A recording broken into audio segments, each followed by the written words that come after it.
사실 자리에 설 때 좀 부담이 있었어요. 오늘 말씀 준비하면서 하나님 괜찮겠습니까? 예화가 좀 센데요. 그랬는데 김종일 집사님께서 기도해 주실 때 막 영과 혼과 골수 다 쪼개 달라고 하셔가지고 말씀 나눌 때 조금 부담이 지금 약간 더는 것 같아요. 한 가지 질문을 드려보겠습니다. 목사다움이 뭘까요? 이제 성도님들께서 목사를 바라보실 때 어때야 목사답다라고 생각하실까요? 네, 속으로 대답해도 말하지 마세요. 말하시면 안 돼요. 속으로만 생각하세요. 어떤 게 목사다운 걸까요? 저는 이제 SNS를 해요. 아이들과 사역하다 보니까 피할 수가 없더라고요. SNS를 뭐 제가 하고 싶은 마음 반, 안 하고 싶은데 그냥 아이들 알아가야 되니까 반 해서 합니다. 근데 거기에 제가 저를 소개해 놓는 글을 써놨어요. 첫 번째는 하나님의 말씀을 성도들에게 올바르게 깨닫도록 전하고 가르치길 소망하는 목회자라고 써놨고요. 두 번째는 교회가 이 땅의 소망임을 선포하는 목회자라고 써놨습니다. 세 번째는 나는 아무것도 아닙니다라고 고백하는 목회자라고 써놨고요. 네 번째는 정장보다 후드티에 청바지가 좋은 목회자라고 저를 써놨어요. 이 중에서 뭐 동의하시는 것도 있으실 것 같고 저건 별론데라고 하는 분도 있으실 것 같아요. 제가 추구하는 가치와 생각이기 때문에 당연히 다르실 수 있습니다. 그리고 저도 제 생각이 다 정답입니다. 이대로 안 하면 다 이 나쁜 사람이에요라고 하지 않아요. 근데 제가 타협할 수 없는 한두 가지의 가치는 꼭 있어요. 제가 막 첫 번째, 두 번째로 읽어드렸던 목사는 하나님의 말씀을 성도들에게 올바르게 또 깨달을 수 있게 전하고 가르치길 소망하는 목회자여야 한다라는 생각이 제 마음 가운데 있고요. 그리고 두 번째는 교회가 이 땅의 소망임을 선포할 수 있어야 된다라는 마음이 제 안에 있습니다. 자, 그러면은 질문 또 한번 드려볼게요. 장로다운 건 뭐죠? 그리고 권사다운 건 뭘까요? 집사다운 건 뭐고 성도다운 건 뭘까요? 우리 마음 안에는 다 이것에 대한 것이 다 있을 겁니다. 그러면 자, 또 한 가지 질문 드려볼게요. 어떻게 하면은 그걸 인정받을 수 있을까요? 자, 네. 이 좋은 타이밍에 벨소리가 울리셔서 네, 더 무거워질 뻔했는데 감사합니다. 네, 꺼내 주시고 네, 처리해 주세요. 감사합니다. 무거울 수 있는 예화를 한번 들어볼게요. 제가 타교단 목사님과 얘기하다가 들었던 얘기인데요. 한 목사님께서 사역을 하시다가 사택에 살고 계셨습니다. 사택에 한 네 분 정도가 살고 있으신 사택이라고 했었어요. 네, 부목사님 네 분 정도가 살고 있는 사택이었었는데 갑자기 사택에 경찰이 왔습니다. 경찰이 와서 산 목사님 사택에 경찰분들이 막 있었어요. 당연히 동료 목사님은 이게 뭔가 하고 물어봤다고 합니다. 근데 이제 그 집에 목사님이 얘기를 못하고 그냥 우물쭈물하고 끝났다라는 거예요. 그러니까 뭐 어떻겠습니까? 그냥 지나갔죠. 근데 그 경찰이 온 집의 목사님이 한 10일간 교회를 안 나와요. 갑자기 아무 얘기 없이. 자, 근데 제가 말씀드렸죠. 10일이에요. 그 말인즉슨 주일도 교회를 갑자기 안 나왔어요. 부목사님이신데. 자, 그럼 어떻게 돼요? 교회에서 당연히 얘기가 막 나오죠. 어디 아프신 거 아니냐, 무슨 일이냐. 근데 알고 보니까 나중에 그 목사님 사택에 경찰이 온 이유가 가정 폭력 때문에 온 거예요. 목사님께서 사모님을 상습 폭행을 했대요. 제가 그 얘기를 전해 듣는데도요, 흠칫하더라고요, 아주. 그리고 막 이제 그 타교단 목사님이니까 목사님들과 얘기하면서 아니 그래도 돼요? 막 이런 당연히 안 되지만 그래도 돼요? 하면서 막 얘기를 했습니다. 앞에서는 누구보다 잘했던 목사님이래요. 그리고 앞에서는 누구보다 깔끔하고 완벽한 이미지의 목사님이었대요. 근데 그 목사님께서 집에서는 사모님을 그렇게 폭력했다는 거예요. 제가 전도사 1, 2년 차 때 일이었었거든요. 그리고 그 얘기를 들었었거든요. 근데 제가 그 얘기를 들으면서 이 부분에 대해서 고민하게 되더라고요. 와, 처음에는 그랬어요. 아, 저게 목사인가? 근데 제가 생각해 보니까요. 제 마음 가운데에 목사다움에 대한 가치와 또 기대와 모습이 서 있지 않으면 제가 그 사람이 되는 건 한순간이더라고요. 그래서 저는 늘 마음 가운데 이 목사다움에 대해서 좀 많이 고민을 하거든요. 그렇다고 해서 제가 완벽한 사람이 아니에요. 저도 부족한 게 너무 많아요. 근데 이 생각을 가지고 있을 때와 아닐 때에는 제 모습도 사역도 많은 부분이 좀 달라지더라고요. 그리고 저는 목사답게 살기 위해 발버둥을 치고 있다라고 저는 말씀을 드릴 수 있어요. 왜냐하면 저에겐 증인이 있어요. 누구냐면 첫 번째는 하나님이시고요. 두 번째는 저기 잠옷실에 있는 저희 아내입니다. 부족한 건 많지만 그래요. 근데 다른 게 뭔 줄 아세요? 저희 아내는 주관적이에요. 근데 하나님은 객관적이세요. 하나님은 불리한 것, 유리한 것, 가릴 게 있어요, 없어요? 없는 거예요. 그래서 그 하나님이 나의 증인이시다라는 마음으로 사역하고 하나님 앞에서 코람데오라는 생각 가지고 늘 사역하려고 노력하고 있습니다. 성도님들은 어떠실까요? 각자의 직분, 각자의 자리에서 인테그리티, 그 정직성과 진실성에서 부끄럼 없이 사역하고 계시고 살아가고 계실까요? 특별히 오늘 재무위원회 허신 예배입니다. 사실 재무위원회가요, 정말 제가 교회를 다녀봐서 알지만 정말 사실 고생하시는 자리거든요. 유혹이 항상 있는 자리거든요. 그리고 이 재무위원회가 올바르게 서 있지 않으면 정말 힘들 수 있거든요. 그런데 감사하게도 제가 아직 1년밖에 안 됐지만 저희 교회 재무위원회는 정말 은혜 가운데에 잘 사역하시고 있다라고 보여줘서 감사드리고 강장로님을 비롯해서 모든 재무위원분들이 정말 한 마음 한 뜻으로 사역해 주시는 것 같아서 감사드립니다. 그래서 제가 오늘 드리고 싶은 말씀은요. 우리에게도 증인 되신 하나님이 계시다라는 걸 말씀드리면서 하나님이 우리의 증인이듯이 우리도 지상 명령에 따라 복음의 증인으로 살아갈 수 있어야 한다는 말씀을 오늘 드리고 마치려고 그래요. 오늘 딱 한 가지 말씀드릴 겁니다. 우리가 증인이 되어야 된다라는 말씀이죠. 그러면은요, 우리는 어떤 증인이 되어야 될까요? 답을 사실 제가 조금 전 말씀드렸어요. 뭐냐면 복음의 증인, 기쁜 소식의 증인입니다. 그 기쁜 소식이 뭐죠? 예수 그리스도가 나의 구원자이시다, 나의 주인이시다라는 고백일 거예요. 그러면 그것을 내가 증거하기 위해서는 어떻게 해야 될까요? 저를 한번 따라해 보실까요? 자, 복음의 증인은 과거에 일하셨던 하나님을 고백해야 됩니다. 복음의 증인은 지금 일하시는 하나님을 발견해야 됩니다. 그리고 복음의 증인은 미래에 일하실 하나님을 기대해야 합니다. 제가 드릴 얘기는 오늘 이게 끝입니다. 과거에도 하나님께서 우리 가운데 일하셨던 것, 지금도 우리 삶 가운데, 환경 가운데, 교회 가운데 일하시는 것, 앞으로도 끊임없이 일해 가실 것, 이것에 대해서 우리는 늘 생각하고 발견해야 되고 소망을 품고 살아야 된다는 거죠. 제가 오늘 본문을 읽어드린 말씀은요, 여호수아가 고별 설교하는 이야기입니다. 가나안 정복 사업을 다 마치고요, 이스라엘 마지막 자신의 이제 삶 마지막에 백성들을 불러놓고 마지막으로 하는 얘기였어요. 근데 본문 말씀 기억하실까요? 제가 본문 다시 한번 읽어드릴게요. 여호수아가 백성에게 이르되 너희가 여호와를 택하고 그를 섬기리라 하였으니 스스로 증인이 되었느니라.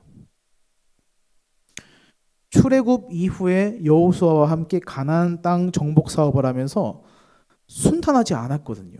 어려움도 있었거든요. 아간의 죄 때문에 아이성에서 멈칫하는 경우도 생기고 속아 넘어가는 경우도 생겨요. 다른 민족들한테.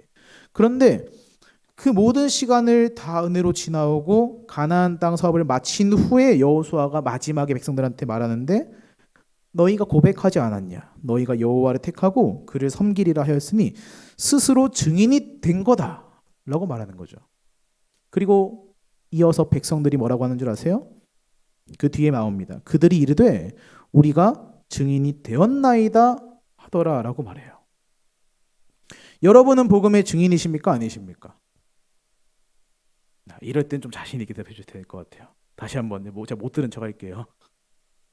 여러분은 복음의 증인이십니까? 아니십니까? 네, 그 고백대로 되시기를 축복합니다. 우리는 은혜를 받은 사람이고요. 우리의 삶 가운데는 과거에 일하셨던 하나님의 역사가 다 있으신 분들입니다. 적어도 오후 예배까지 나오신 분들은 다 그 경험과 다 깨달음이 있으신 분들이라 저는 믿어요. 그리고 과거에 일하셨던 하나님께서 있듯이 지금 이 순간에도 일하고 계시는 하나님을 우리는 발견할 수 있는 사람들입니다. 특별히 저 다 알다시피 내일 저는 선교를 갑니다. 근데 선교를 준비하면서요, 사실 정말 쉽지 않았어요. 뭐가 쉽지 않았냐면 처음에는 그냥 제가 일정을 짜고 준비하면서 다 했었거든요. 처음에는 오히려 제가 사실 익숙한 동네다 보니까 생각보다 크게 오래 걸리지 않았습니다. 일정을 짜고 과정을 짤 때 정말 제가 짜본 것 중에 좀 이렇게 규모가 크지만 빨리 짜본 적이 있나라고 싶을 정도로 빨리 짰어요. 근데 문제가 생깁니다. 저희 여동생이 갑자기 출산 날짜가 땡겨진 거예요.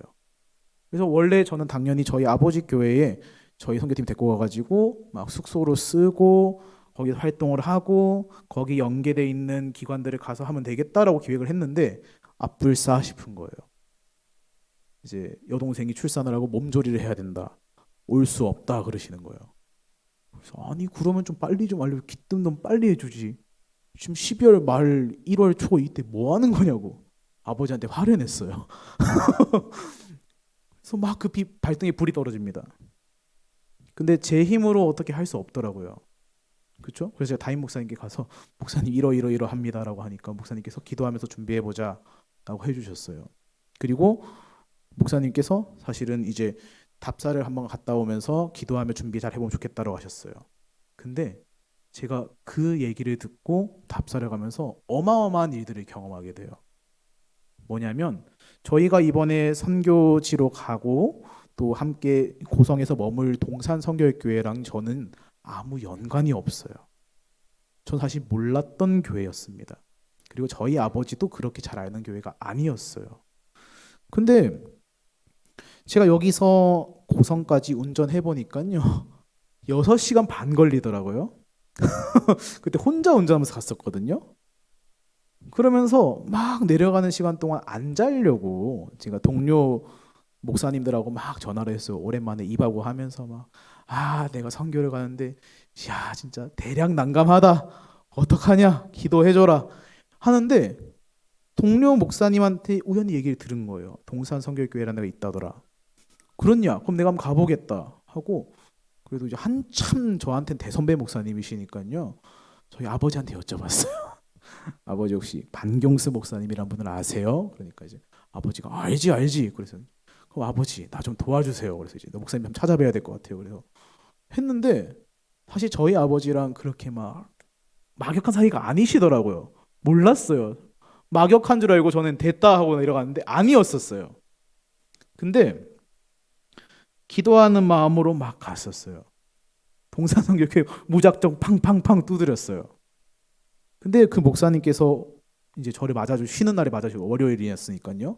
목사님도 쉬시는 날인데 맞아주시고 교회 마음껏 보세요. 그리고 이제 방경수 목사님께서 김선희 목사님 아신다고 그러시더라고요. 그래서 목사님도 아신다고 그러고 소양교회에서 왔습니다. 그러니까 그랬냐고 그러면서 한 20분 봤거든요. 20분 얘기하고 그리고 이후에 목사님께서 교회를 마음껏 쓰십시오라고 하는 거예요. 그럼 목사님 그럼 한 가지 더 질문 드릴게. 사실은 저희 인원이 25명 정도 되는데 4박 5일 5박 6일 잠을 자야 됩니다. 근데 사실은 저희가 얼마를 드리면 될까요? 또 여쭤봤어요. 솔직히. 근데 목사님께서 그건 안 줘도 되고 줘도 됩니다. 제일 애매한 것 같지만 저한테는 그게 또 얼마나 감사하게 들렸는지 모르겠어요. 사실 달라고 하시면 많이 달라 할 줄 알았거든요. 긴장하고 갔었거든요. 근데 하나님께서 저는 그 답사 기간 가운데 제가 1500km 운전했거든요. 2박 3일 동안. 운전하면서 막 이 교회 저 교회 또 이곳 저곳 저희가 사역할 곳 다 가보면서 하나님께서 제가 생각했던 것보다 훨씬 좋게 일하시더라고요. 제가 그러면서 그때 확신했어요. 아, 이번 국내 단기 선교가 하나님께서 은혜로 이끌어 가시겠구나. 자, 근데 이제 돈의 문제가 남은 거예요. 선교를 제가 예산을 다 짜보니까 제 생각보다 훨씬 큰 금액이 딱 짜여진 거예요. 그래서 제가 이제 또 생긴 것보다 겁도 좀 있어가지고 아, 주님 돈이 많이 드는데요. 그래서 왔는데 목사님께 말씀드리고 했을 때 목사님 돈 걱정 말고 기도해라 라고 하시더라고요. 그러면서 돈에 대한 부분도 많은 것들도 기도하면서 준비했고, 우리 재무위원회 장로님들 그리고 장로님들께서도 얘기하면서 이만큼 필요할 것 같습니다라고 하는데 저는 덜덜 떨었는데 장로님들께서 목사님께서 흔쾌히 교회에서 지원해 주겠습니다라고 하시는 거예요. 그리고 오늘까지 찬조가 많이 들어왔는데 그 금액도 제 예상을 뛰어넘어서 전혀 부족하지 않게 들어온 거예요. 그러면서 저는 한 가지 더 확신을 가졌습니다. 이번 선교를 통해서 하나님께서 우리 청소년 아이들 가운데 청년들 가운데 분명 일하시겠구나라는 확신을 가지게 됩니다. 이 은혜가요, 함께 이모저모로 동력해 주시고 기도해 주시고 동참해 주시는 우리 성도님들 가운데에도 커다란 울림이 될 수 있기를 저는 기대하고 있고요. 선교 기간 가운데 저희가 밴드나 많은 부분을 통해서 나눌 소식들을 통하여서도 성도님들 가운데에도 또 우리 교회 다른 친구들 가운데에도 다음 세대들 가운데에도 귀한 도전이 될 수 있는 은혜의 시간이 될 줄 저는 확신하고 있습니다. 그리고 부탁드리는 것은 그 이야기들을 보시고 여러분이 증인이 되어 주십시오. 하나님께서 일하셨습니다. 하나님께서 일하실 거고 2026년 가운데에도 많이 일하실 겁니다. 라고 증인이 되어 주십시오.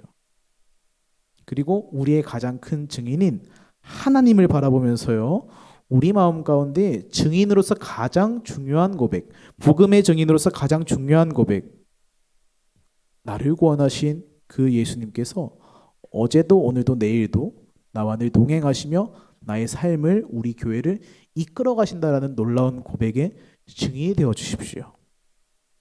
그리할 때 하나님께서 우리 소양교회를 70년의 은혜를 지금까지 이끌어 오시고 70년을 마주하게 하셨는데 100년의 소망, 200년의 소망까지도 하나님께서 은혜로 문제없이 나아가게 하실 줄 믿습니다. 모든 사람이 모인 곳에는 다 문제가 있기 마련입니다. 생각도 다르고요, 선택지도 다르고요, 가치도 다르기 때문에 그렇습니다. 그러나 하나님은 그렇지 않습니다. 그리고 하나님은 복음의 증인으로 살아가는 그들 가운데에는 복음으로 뭉치게 하실 것입니다. 그리고 제가 아는 하나님, 여러분이 아는 하나님께서 동일하지 않습니까? 그 동일하신 하나님께서 복음의 증인으로 살아가기로 결단하는 우리 모두를 그 누구보다 가장 기쁘게 여기실 줄, 생각하실 줄 저는 믿어 의심치 않습니다. 마지막으로 정리하고 마치려고 하는데요. 그 은혜와 진실함과 성실함을 가지고 우리 모든 소양의 성도님들 정말 삶의 자리 가운데에서도 복음의 증인다운 삶을 살아가시기를 권면드립니다. 특별히 저희가 선교하는 기간 가운데 저희는 선교지에서 복음의 증인으로 살겠습니다. 여러분은 삶의 자리에서 복음의 증인으로 살아가시면서 이번 한 주간 하나님께서 우리 모두를 보시면서 가장 크게 기뻐하실 수 있는 이번 한 주가 되기를, 이번 모든 시간이 되기를 예수님의 이름으로 축복합니다. 기도하겠습니다.